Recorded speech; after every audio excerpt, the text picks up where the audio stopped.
بسم الله الرحمن الرحيم. Al-qaidah al-khamisah al-hajatu tanzilu manzilatad darurah amatan kanat aw khassatan. Al-hajatu tanzilu manzilatad darurah amatan kanat aw khassatan. Nah, jadi yang namanya kedaruratan itu tidak selalu ya, keringanan itu tidak selalu didasarkan kepada kedaruratan. Bisa saja levelnya di bawah darurat, bisa saja levelnya adalah hajat. Hajat itu artinya adalah kebutuhan yang memang bersifat umum ataupun khusus. Nah, hari ini ya, Ikhwan, ya, MUI misalnya ya memfatwakan tentang bolehnya vaksinasi ya, atau bahkan bukan boleh ya, bisa sampai level kalau MUI mengatakan sampai bisa wajib gitu ya, kalau tidak salah. Itu untuk vaksinasi atas dasar hajah tanzilu manzilatad darurah ya, yang namanya darurat sih mungkin tidak sampai darurat ya, tidak semua misalnya masyarakat Indonesia itu ada kemungkinan dan potensi besar akan terkena COVID gitu ya. Itu tidak semua kan, kembali kepada kondisi masing-masing. Ada orang yang mungkin sudah melakukan lockdown di rumahnya, ya pada hakikatnya dia tidak butuh kepada vaksin. Tapi ada kaidah al-hajatu tanzilatu manzilatud darurah. Walaupun dia tidak butuh, namun bukan lagi ya. Fatwa terkait dengan vaksin yang dianggap ini ya, fatwa yang terkait dengan vaksin yang dianggap ada unsur babinya itu, AstraZeneca ya, vaksin AstraZeneca. Jadi itu sudah masuk pada level al-hajatu tanzilatu manzilatud darurah. Ya, artinya begini, hukum asalnya kan sebenarnya ada orang yang mungkin tidak butuh vaksin gitu. Tapi kalau dia divaksin sama AstraZeneca, berarti kan hakikatnya nggak boleh. Ya, karena belum darurat itu. Tapi karena kebutuhan untuk menghadirkan herd immunity ya, atau kekebalan tubuh yang ada di tengah masyarakat, maka yang tidak butuh dalam arti sampai level darurat pun itu tetap dibolehkan menggunakan vaksin yang tadi ada unsur haram atas dasar hajah. Nah, ini dasarnya adalah kaidah al-hajatu tanzilu manzilatad darurah amma dan kanat au khassatan. Al-muradu bil hajah huna maka naduna darurah. Jadi hajat itu kebutuhan yang di bawah level darurat. Artinya kalau darurat itu sampai bisa menghilangkan jiwa. Tapi kalau hajat itu tidak sampai menghilangkan jiwa. Dia hanya pada wilayah menyulitkan saja gitu ya. Di anna maratiba ma yahrisu syara' ala tawfir insani syara'. Karena syariat menetapkan ada tiga kebutuhan ya manusia yang kemudian dipenuhi atau ditetapkan oleh syariat. Yang pertama levelnya darurat. Ya, kita menyebutnya kebutuhan primer. Wahia bulughul insan haddan idza lam yatanawalul mamnu' ya mamnuha anhu halaka au qarab. Jadi kondisi yang mana jika manusia tidak menggunakan ya keringanan atau dasar darurat tadi akan bisa menyebabkan kematiannya atau dekat kepada kematian. Wa hadza yubihu tanawul haram kama qusila fi qaidah sabiqah. Nah, kalau untuk kasus darurat ini maka boleh mengkonsumsi yang haram atas dasar kaidah sebelumnya. Asani al-hajah. Nah, kalau yang kedua di bawah darurat al-hajah ya, kita menyebutnya kebutuhan sekunder. Wa hiya bulughul insan haddan law lam yajid ma ya'kuluhu lam yahlik ghaira an yakuna fi juhdin wa masyaqqah. Ya, ini bisa jadi dia tidak sampai jiwanya itu bisa tidak sampai membahayakan jiwanya gitu ya. Tapi kalau dia tidak memakannya hanya menimbulkan kesulitan saja. Fahadzala yubihul haram. Nah, maka ini hakikatnya tidak membolehkan sesuatu yang haram. Walakinnahu yasughul furuj ala ba'dil qawaid al-amma wa yubihul fitr fi shaum. Tetapi kondisi ini membuat ada beberapa kasus ya yang itu keluar dari kaidah umumnya. Jadi keluar dari kaidah keumuman bahwa harus pada level darurat. Nah, di antaranya apa? Yubihul fitr fi shaum. Jadi dibolehkannya berbuka puasa atau membatalkan puasa ketika dalam kondisi hajah. Jadi tidak mesti orang yang membatalkan puasa itu darurat kondisinya, tapi boleh dalam wilayah hajat. Maka ini menyelisih kaidah ammah sebenarnya ya. Atau kalau dalam usul fikih babnya istisna sebenarnya. Jadi bab yang menyelisih kaidah ammah atas dasar hajat. Kaidah ammahnya apa? Kaidah ammahnya itu adalah tidak boleh melakukan sesuatu yang haram kecuali wilayahnya sampai darurat itu. Tapi boleh dalam beberapa kasus walaupun hanya level hajat. Nah, keluarlah dari kaidah ammah untuk kemudian mengambil yang haram atau dasar hajat tadi. Nah, yang ketiga al-kamaliyah awit tahsiniyah, ya, kebutuhan tersier. Wa hiya ma yuqsadu min fi'lihi naw'un min at-tarafah wa ziyadah fi lidil ain. Nah, jadi ini kebutuhan yang sifatnya ya hanya untuk menyempurnakan kemudahan saja. Ya. Jadi sebenarnya sudah normal gitu, tapi untuk lebih memudahkan. Wa ma'ada dzalika fawazina wa fudul. Maka di luar darurah, ya di luar darurah hajah kemudian tahsiniyah, ya di luar 3 kebutuhan primer ini, maka dia masuk dalam bab zinah wa fudul. Masuk dalam bab ya perhiasan dan kelebihan di luar kebutuhan mendasar. Ya, kalau kita mungkin menyebutnya sebagai gaya hidup, lifestyle gitu ya. Karena bukan gaya hidup itu bukan kebutuhan, itu sifatnya zinah dan fudul.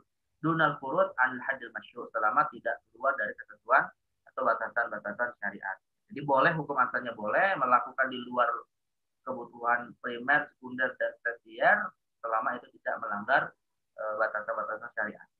Fa'idza kana hunaka haja 'ammah limajmu'in minan nasi aw khas bi syakhsin ma nazzalat hadhil haja manzilat ad-darurah fi jawaz at-tarkhis li ajliha.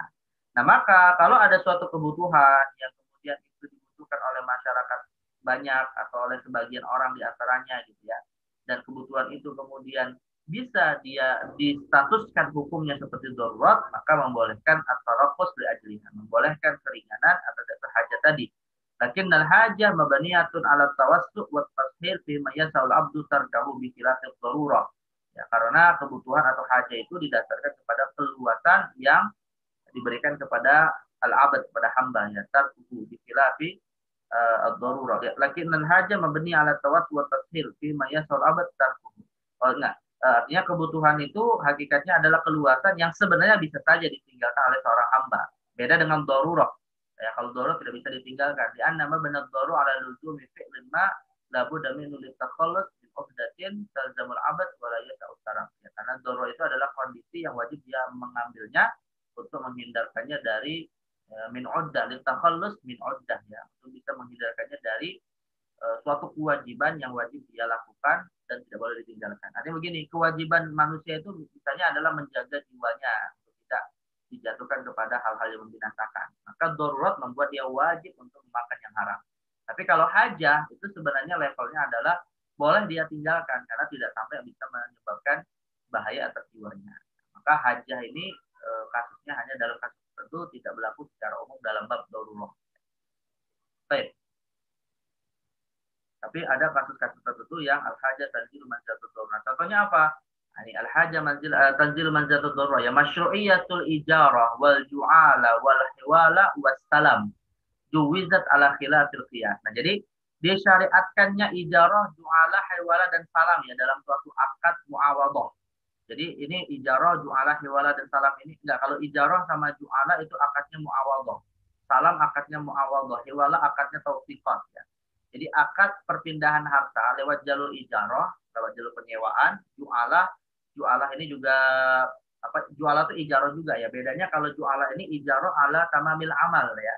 Jadi kalau bahasa kita itu sayembara. Jadi ju'alah ini ijarah yang didasarkan kepada pekerjaan yang disempurnakan. Kalau ijarah tidak mesti disempurnakan. Nah, hiwala itu mengalihkan hutang ya kepada pihak ketiga. Salam itu jual beli barang yang belum ada tapi sudah dibayar di muka pembayarannya. Nah, akad-akad ijarah, ju'ala dan hiwala serta salam ini ya ikhwan, hakikatnya kalau berdasarkan qiyas jual beli, qiyas atas dasar akad jual beli yang umum itu tidak dibolehkan sebenarnya ya. Tapi dia menjadi boleh di umum bil hajati ila dzalik. Tapi dia menjadi boleh atas dasar kebutuhan masyarakat. Nah, kenapa? Kenapa ijarah hukum asalnya tidak boleh? Karena ijarah itu kan jual beli atas atau istilahnya itu tamlikul manfaah bi'iwad ya. Itu definisi ijarah itu kan mendapatkan manfaat dengan imbalan atas suatu hal gitu ya. Misalnya kita menyewa rumah, kita dapat manfaat untuk tinggal di dalamnya tapi dengan pembayaran, dengan imbalan. Nah, hakikatnya kan pemanfaatan itu sesuatu yang gharar ya, sesuatu yang sifatnya tidak pasti. Ya, karena bagaimana cara bentuk pemanfaatannya? Bisa jadi dia yang menyewanya kemudian manfaatnya tidak maksimal, atau bisa jadi yang memiliki barang itu ketika disewa juga nilai dari imbalannya tidak maksimal. Jadi kan ada gharar di situ. Hanya saja karena kebutuhan masyarakat, ijarah menjadi sesuatu yang dibolehkan. Begitu juga di ju'alah. Ju'alah juga mirip seperti ijarahnya karena akadnya ini sebenarnya tidak jelas status dari imbalan dan pekerjaannya. Nah, ju'alah kan intinya kalau bisa menemukan apa, misalnya kan kamu akan dapat upah apa. Ya kalau misalnya nggak nemu-nemu, dia sudah mengeluarkan tenaganya, tapi kan tetap nggak dapat upah apa kalau selama belum disempurnakan pekerjaannya. Maka disitulah terjadi horornya. Maka para ulama mengatakan ini hakikatnya nggak boleh secara hukum asal jual beli, gitu. Tapi boleh mencatat dasar hajat. Hewala juga begitu ya, pengalihan hutang, salam juga begitu ya, bayar sudah di muka tapi barang belum ada. Ini kan masuk kategori bai'ul ma'dum. Ya, masuk kategori jual beli barang yang belum ada, bai'ul ma'dum. Hukumnya nggak boleh. Tapi atas dasar atau hajah manusia akhirnya menjadi boleh. Wal haja idza ammat kanat kadharurah. Nah, apalagi kalau kebutuhan ini bersifat masif ya, di tengah masyarakat banyak yang membutuhkan, maka dia bisa levelnya menjadi darurah. Di anal ijar wassalam bai'u ma'dum. Nah, ini yang saya katakan ya, ijar dan salam bai'u ma'dum. Jadi ijar dan salam itu jual beli benda yang belum ada, yang enggak ada. Wa bai'ul ma'dum batil, walakinnahu juwizahuna li hajatin nas wal ju'ala fi hajahalah. Sedangkan kalau ju'ala itu unsur jahalahnya yang membuat dia hukum asalnya tidak boleh, tapi menjadi boleh atas dasar hajah. Wa minha jawazul istisna wa huwa aqdun muqawalatin ma ahli sun'ah ala an ya'mala syai'an mithla an yaqula lisani ka khiyat masalan isna li tauban aw khit li tauban min hadzal qumash bi hadhihi sifa wa bi hadzal taman fa yasin aw yaqul li muqawil ibni li baitan ala hadzal muqaddir. Nah, ini apa namanya, jual beli inden ya, jual beli inden bai'ul istisna. Jadi jual beli atas barang yang belum ada, tapi itu disepakati di awal untuk dibuat oleh pihak produsen gitu ya. Jadi as-sani di sini berakad dengan baik ya, berakad dengan baik untuk membuat benda tertentu, padahal benda yang dipesan itu belum ada. Benda yang pesan belum ada, maka hukum asalnya juga termasuk bai'ul ma'dum, jual beli ma'dum ya. Yang mana hukumnya hakikatnya haram tapi menjadi halal atas dasar hajah. Atau jual beli rumah inden gitu ya. Itu sebenarnya tidak dibolehkan kecuali rumahnya sudah, hukum asalnya rumahnya sudah siap, kemudian kontraknya saat rumahnya sudah siap. Nah, itu akan begitu. Tapi menjadi boleh kalau atau dibolehkan karena sebuah hajat atas pengadaan pesanan yang diakadkan. Wa minha dhamanud darab wa huwa ibarah an dhaman tsaman 'inda istihqaqil mabi'. Dhamanus tsaman 'inda istihqaqil mabi' juwiza 'ala khilafil qiyas lil jahala min al maqbul bihi lil hajati ilaina. Dalam bab kafalah ya. Dalam bab kafalah dhamanud darab ibarah an dhamanis tsaman 'inda istihqaq al mabi'. Jadi kafalah untuk jaminan untuk dhamanud darab ya. Istilah ibarah an dhamanis tsaman. Jadi jaminan untuk memberikan harga industri fakil baik ya, mabi ya, ketika berhak dalam suatu akad jual beli. Bagaimana maksudnya? Dhamanus tsaman 'inda istihqaq al-mabi. Artinya menjanjikan ya, menjanjikan jaminan atas harga barang yang mungkin belum disediakan. Ya, jahala di sini kan berarti adanya ketidakpastian harga barang ya. Dan kita tahu ya ikhwan, di antara arkanul bai itu ya, di antara arkanul bai itu kan adalah al-mabi labudda an yakuna ma'luman. Jadi dalam rukun di antara rukun jual beli itu kan ada istilah al-mahal ya. Al-mahal itu artinya atau al-mahalul aqd ya. Artinya adalah objek yang dijadikan akad jual beli, dan di antara syaratnya itu adalah harus maklumul qadar, maklumul qimah, maklumul tsaman gitu ya. Nah, jadi harus ada nilai yang jelas. Tidak boleh jahalah di situ, tidak boleh jahalah. Tapi kalau misalnya ada seorang seorang yang menjamin bahwa harganya itu memang sesuai dengan pasaran misalnya ya, walaupun belum bisa dipastikan harganya itu betul-betul sudah diketahui, maka itu dibolehkan langsung diakadkan ketika harga barang itu belum pasti gitu ya. Itu dibolehkan atas dasar adanya orang yang menjamin harga itu sesuai dengan harga pasaran. Nah, jadi ini disebut dhamanud darab ya, dhamanud darab untuk membolehkan akad atau membolehkan kontrak yang dibuat sebelum diketahui secara pasti harga dari barang yang akan dijadikan objek jual beli. Baik, ini babnya adalah kafalah dalam masalah harga barang. Intinya ini semua dalam bab muamalat ya. Hakikatnya begini ya ikhwan, sebenarnya banyak sekali ya akad-akad muamalat kita itu kalau berdasarkan kias aslinya. Ya, kalau jual beli standar itu kan adalah jual beli yang intinya seperti barter gitu ya. Tapi kadang banyak hal yang kemudian membuat tidak terpenuhi semua rukun dan syarat rukun akad atas dasar hajat, akhirnya menjadi dibolehkan.